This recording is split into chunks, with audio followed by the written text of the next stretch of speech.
قاری صاحب کو اعتراض ہے کہ ابو طالب کو کفر و شرک میں کیوں لکھا گیا ہے مسلمانوں کی کتابوں میں. اعتراض اٹھا رہے ہیں کہ جس نے بیان کیا ہے وہ بہت بعد میں مسلمان ہوا. یعنی کون بیان کر رہا ہے؟ صحابی. اور اس نے اپنے بیٹے کو بتایا، اور یہ بہت بڑا جھوٹ ہے. اس کو تو پتہ ہی نہیں تھا کسی بات کا، اور اس نے جو آیات بیان کی ہیں وہ بہت بعد کی ہیں، اور ان کا آپس میں بھی بہت دور کا تعلق ہے، ایک ساتھ نازل نہیں ہوئی. یہ کائنات کا بدترین جھوٹ ہے. میں اعلانیہ آپ کے وساطت سے پوری انسانیت کے لیے، مسلمانوں کے لیے کہہ رہا ہوں، میں نے ٹائٹل پر لکھا ہے بدترین جھوٹ ہے. حضرت ابو طالب علیہ السلام کی ذات پر لگایا جانے والا یہ کفر اور شرک کا بہتان کائنات کا بدترین جھوٹ ہے. اس سے بڑا جھوٹ ہو ہی نہیں سکتا. اس کی وجہ پہلی بات تو یہ ہے کہ جس شخص نے اسے روایت کیا ہے وہ نہ وہاں موجود ہے، نہ اس کا نشان ملتا ہے. اچھا. ہاں جی. 21 سال بعد وہ اسلام لاتا ہے، 32 سال بعد اپنے بیٹے کو بتاتا ہے. دو جو آیتیں ملائی ہیں اس میں، دونوں آیتوں کے نزول کے درمیان 14 سال کا فاصلہ ہے. شان نزول ہی الگ ہے. ہاں، شان نزول، دونوں کا شان نزول ہی الگ ہے. اللہ اکبر. نہ محل کلام الہی میں چیز مقصود ہے، اور نہ نظم نسق کے اندر یہ چیز موجود ہے، نہ ربط کلام الہی میں کوئی ایسا چیزیں مقصود ہے. تو ان آیات پر بات کرنے سے پہلے اور اس حدیث پر بات کرنے سے پہلے جس پر اس نے اعتراض کیا ہے، میں اور کچھ ثبوت دوں گا، لیکن اس سے پہلے ایک بات واضح ہو جائے کہ ابو طالب کا اسلام تو ثابت نہیں. اس کی موت اہل سنت کے مطابق کفر و شرک پر ہوئی. لیکن اہل سنت کے اندر یہ بات ہے کہ ابو طالب کو برا بھلا کوئی نہیں کہتا، اس کو ایک اچھی شخصیت کے طور پر جانتے ہیں کہ جو ہمارے پیارے نبی محمد صلی اللہ علیہ وآلہ وسلم کے چچا تھے، اور انہوں نے نبی صلی اللہ علیہ وآلہ وسلم کا ہر مشکل وقت میں ساتھ دیا. اس لیے کوئی مسلمان ان کو برا بھلا نہیں کہتا، اور ان کی جو موت ہے اس کے بعد کے جو معاملات ہیں وہ اللہ تعالیٰ کے اور اس کے درمیان ہے کہ اللہ تبارک و تعالیٰ نے اس کے ساتھ کیا کرنا ہے، اور جو باتیں نبی صلی اللہ علیہ وآلہ وسلم نے بتائی ہیں اس کے مطابق ہی ہونی ہے.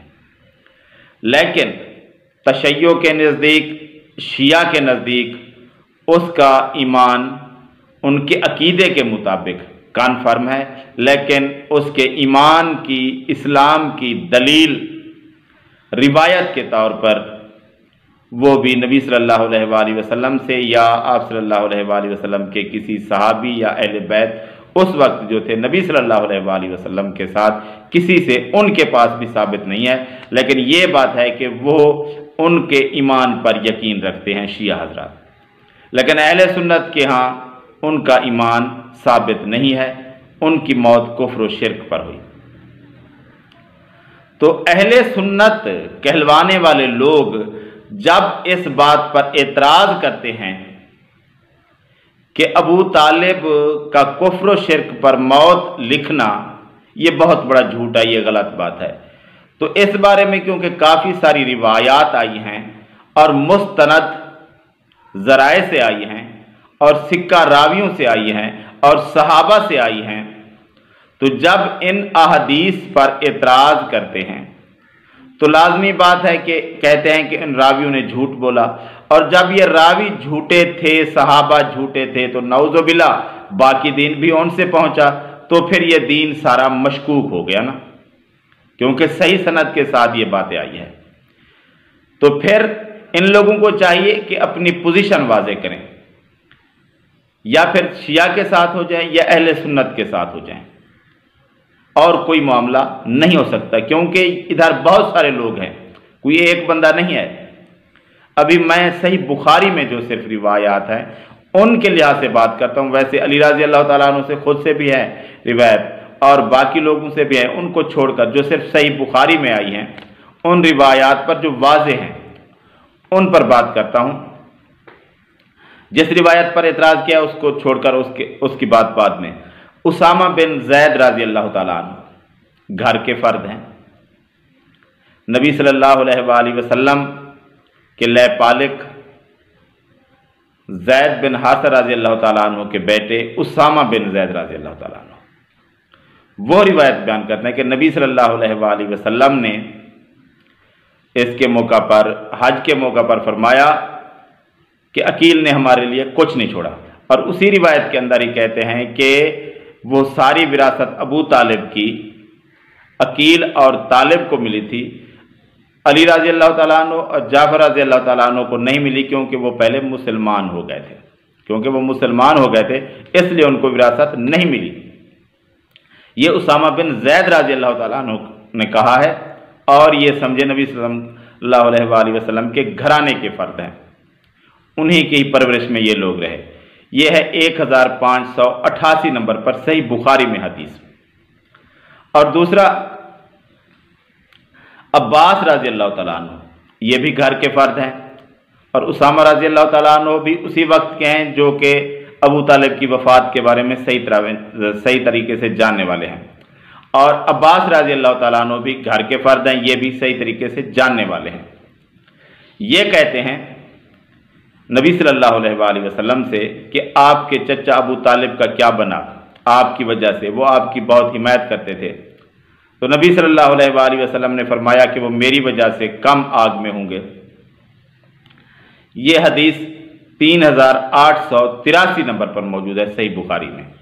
عباس رضی اللہ تعالیٰ عنہ گھر کی گواہی، اسامہ بن زید رضی اللہ تعالیٰ عنہ گھر کی گواہی.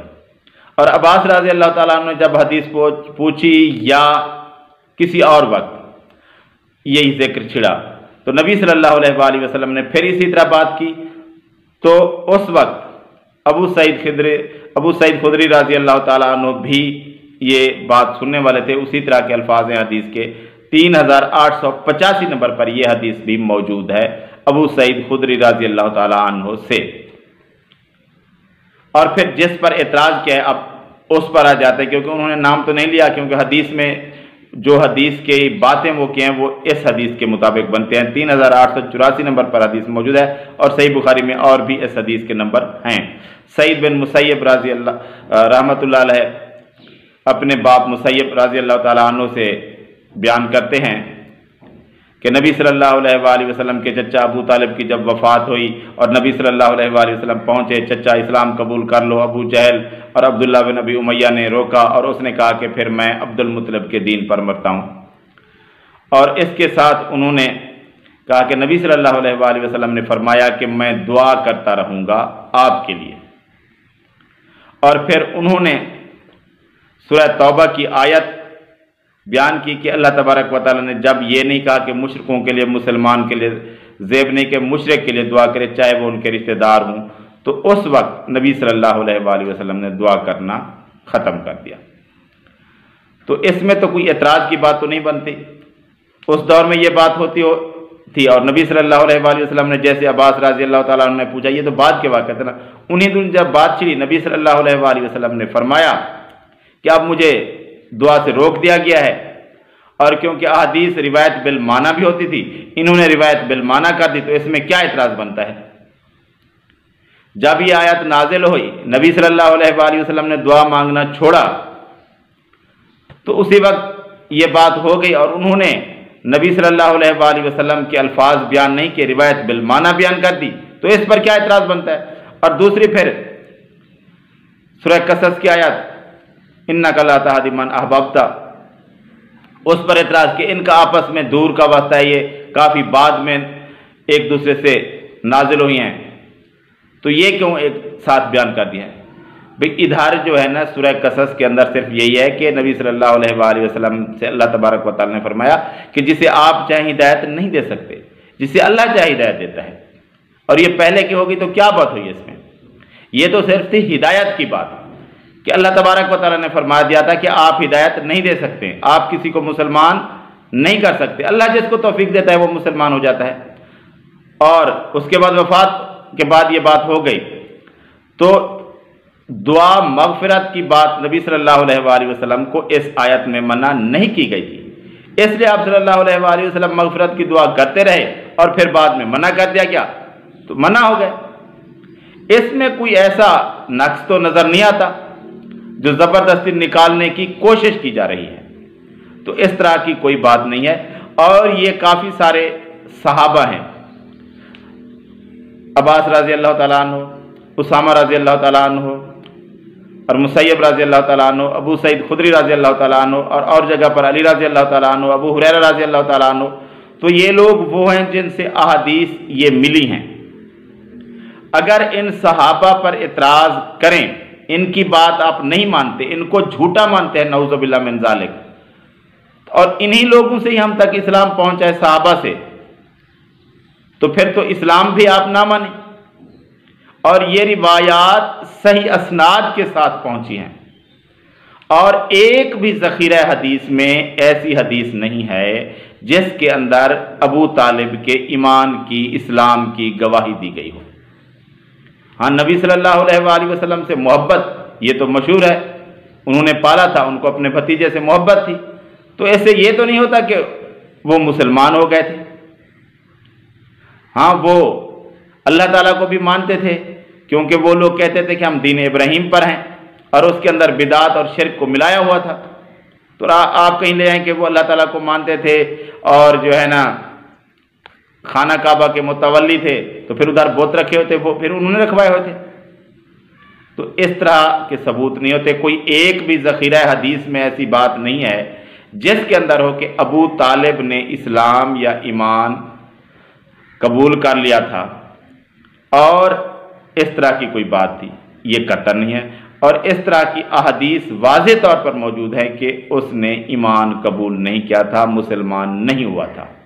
ہاں ہمارے لیے قابل احترام شخصیت ہے کہ انہوں نے ہمارے نبی محمد صلی اللہ علیہ وآلہ وسلم کی حمایت کی، اور کوئی اہل سنت ان کو برا بھلا نہیں کہتا، کیونکہ وہ نبی کے چچا تھے اور نبی کے حمایتی تھے۔ اور کہیں گے کہ بھی نبی کے حمایتی کیوں تھے؟ کیونکہ مسلمان تھے اس لیے تھے۔ تو حمزہ رضی اللہ تعالیٰ عنہ اور عباس رضی اللہ تعالیٰ عنہ وہ بھی تو نبی صلی اللہ علیہ وسلم کی حمایت کرتے تھے، اتنی نہیں کرتے کیونکہ انہوں نے تو پالا تھا، لیکن یہ بھی خلاف نہیں تھے، نبی صلی اللہ علیہ وسلم کی حمایت کرتے تھے جب تک مسلمان نہیں ہوئے تھے۔ کس وجہ سے؟ کیونکہ چچا تھے ایک ابو لہب کے سوا، اور کون تھا ہاشمی جو نبی صلی اللہ علیہ وآلہ وسلم کی مخالفت کرتا تھا؟ کوئی نہیں تھا، صرف ایک ابو لہب تھا۔ تو باقی جب تک مسلمان بھی نہیں ہوئے تھے نبی صلی اللہ علیہ وآلہ وسلم کی مخالفت نہیں کرتے تھے۔